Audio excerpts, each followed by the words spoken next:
शहरी action committee तरफां धरती टीवी के सॾ ते मुंहिंजी धरती मुंहिंजो शान जे सिरे हेठि मच कचहरी कराई वई, जंहिंमें सुगड़नि शाइरनि सियासी समाजी तोड़े इल्मी अदबी लड़े सां वास्तो रखंदड़ माण्हुनि शिरकत कई।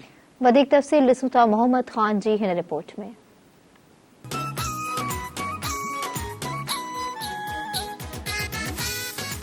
निंदो में प्रेस क्लब के अहाते में निंदो एक्शन कमेटी तरफा धरती टीवी न्यूज़ के सॾ ते मुंहिंजी धरती मुंहिंजो शान के सिरे हेठि मच कचहरी मुनक़द कराई वई, जंहिंमें लाहौरपट के बेहतरीन नामवर सुगर फ़कीर कयूम रामू, फ़कीर मेहर अली जमाली, शिराज कुंभार ऐं ॿियनि शाह अब्दुल लतीफ़ भिटाई, मौलवी अहमद मल्हा, मोहम्मद बख्श निदाई, अब्दुल मनान, हाफ़िज़ निज़ामानी ऐं ॿियनि जी शाइरी ॿुधाए महफ़िल में वेठलनि खे जुमाए विधो, जॾहिं त मुख़्तलिफ़ शाइरनि ज़ाहिद खोसो, मुमताज़ रिंद, फैज़ हाशमी ऐं ॿियनि पंहिंजे नक़ोश शाइरी पेश कई। उन मौक़े ते निंदो ऐं आसपास जे मौजूद शहरियुनि, सियासी और समाजी अॻवान, शागिर्दनि ऐं कलम दनीन पिणु भरपूर शिरकत कंदे धरती टीवी न्यूज़ सां कुझु वीचार हिन रीत वंडिया।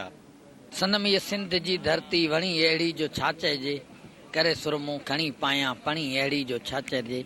सिंध धरती जे इन ख़ूबसूरत माग निंदे जे पटंदे अॼु धरती टीवी जे पारां सां ॿधी इतिहाद ऐं मोहबतनि जे पैगाम जे हवाले सां हिकिड़ी शानदार मच कचहरी रखी वई है, जंहिंमें ॾोर, गुजारत, वाई, बैत, लतीफ़, मौलवी सभई पेश कया वेंदा।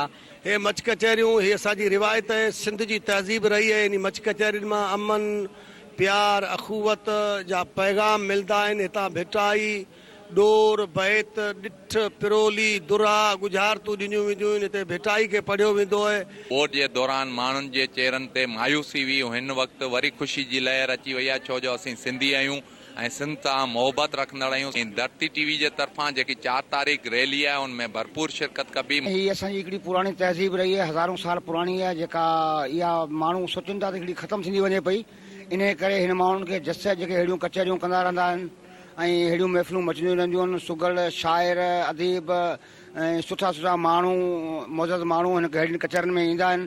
असांजी वरी ख़ुशी जहिड़ी ॻाल्हि आहे कि अहिड़ियुनि कचहरियुनि खे हर टाइम हर जॻह ते उजागर कयो वञे।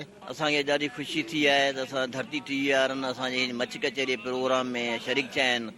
मच कचहरी जो सिलसिलो इहो ई हूंदो आहे कि सिंधी रवायत सकावत हर साल असां मल्हाईंदा आहियूं, जंहिंमें अजरक आहे, टोपी आहे, पटको आहे। हीअ असांजी सिंध जो सुञाणप आहे सजनि खां वठी। आख़िर में सिंधी नामवर फनकार खिलराई पिणु पंहिंजे फन जो मुज़ाहिरो कंदे सिंध जा मुख़्तलिफ़ कलाम ॻाए महफ़िल खे गरमाए विधो। मोहम्मद ख़ान बुरगड़ी, धरती टीवी न्यूज़, निंदो शहर।